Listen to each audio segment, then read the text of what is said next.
3 year का return देख के म्यूचुअल फंड चूज करते हो, बट फिर भी मार्केट गिरते टाइम आपका म्यूचुअल फंड बेंचमार्क को बीट नहीं कर पाता है, कैसे? Let's understand. Hello everyone, this is episode 11 of myths versus data series, which is trailing versus rolling returns. कौन सा है true indicator? Most of the fund की फैक्ट शीट्स में कैगर मेंशन होता है इन केस ऑफ रिटर्न्स, जिसको ही trailing returns बोलते हैं। But in reality is it okay to just invest based on ये रिटर्न्स? तो before going into that, first let's understand कि ट्रेलिंग रिटर्न्स होता क्या है।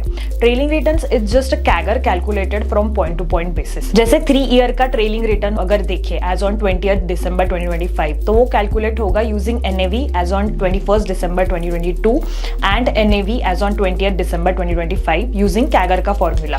But why trailing return alone is not good enough? Because trailing return ये एक point to point return होता है, जैसे कि हमने 3 ईयर रिटर्न के एग्जांपल में देखा।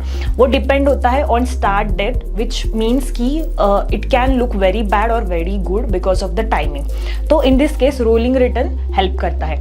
कैसे? Let's understand. रोलिंग रिटर्न मतलब वो पीरियड की हर कोई डेट को ओवरऑल कैलकुलेट करके उसका एक एवरेज यहाँ पे रिटर्न कैलकुलेट होता है। कैसे? तो let's understand with the example.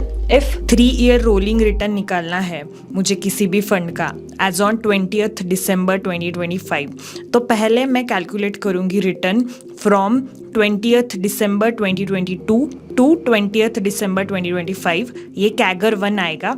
Then second आएगा CAGR 2 which is 19th December 2022 to 19th December 2025, और ऐसे ही थर्ड कैगर आएगा 18th को, फिर फोर्थ 17th को। तो ऐसे ही मेरे सारे रिटर्न्स कैलकुलेट होंगे in terms of CAGR, and ये सारे 100+ पॉइंट्स का मैं एवरेज लूँगी, जिसको हम बोल सकते हैं 3 ईयर रोलिंग रिटर्न।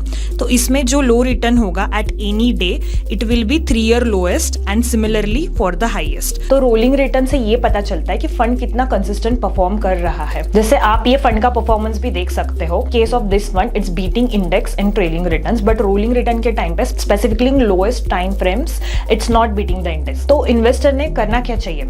सबसे पहले आप कोई भी म्यूचुअल फंड अगर देख रहे हो तो उसके ट्रेलिंग रिटर्न्स देख लो। It will give you overall idea about the fund, कैसा परफॉर्मेंस है। And next step before investing it should be to check rolling return, so that आपको पता रहेगा कि परफॉर्मेंस में कितनी कंसिस्टेंसी है। वर्स्ट और बेस्ट केस में कैसे रिटर्न्स ये फंड ने दिए हैं as compare to category average, and of course benchmark से भी कंपेयर करना जरूरी है। तो ये था episode 11 of the series. Let me know in the comments कि आपको ये सीरीज कैसी लग रही है, and what other topics should I cover in the upcoming episodes. Thank you.